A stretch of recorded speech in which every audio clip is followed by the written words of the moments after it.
Royal media news, बातम्या आणि बरंच काही.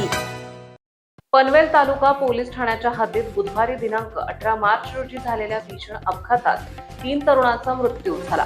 भरधाव वेगातील 4 चाकी उलटल्याने हा अपघात घडल्याची माहिती पोलिसांनी दिली आहे. मिळालेल्या माहितीनुसार 4 चाकी मुंबईच्या दिशेने एकामागोमाग जात असताना एका कारने ओव्हरटेक करण्याचा प्रयत्न केला.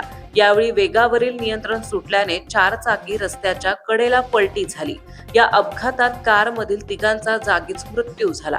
मृतांमध्ये IIT मुंबई पवई येथील एका विद्यार्थ्याचा समावेश असल्याची माहिती समोर आली आहे. मृतांची नावे ओमकुमार बोरसे वय वर्ष 23, दशरथ भारत वय वर्ष 22 आणि श्रेयांश शर्मा अशी आहेत.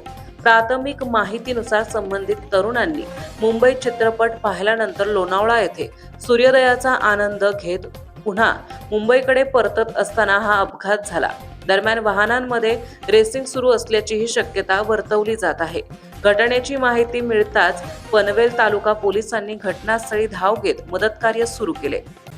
महाराष्ट्रातील ताज्या आणि महत्त्वपूर्ण बातम्या पाहण्यासाठी आजच आमच्या रॉयल मीडिया न्यूज चॅनलला सबस्क्राईब करा आणि बेल आयकॉन प्रेस करा.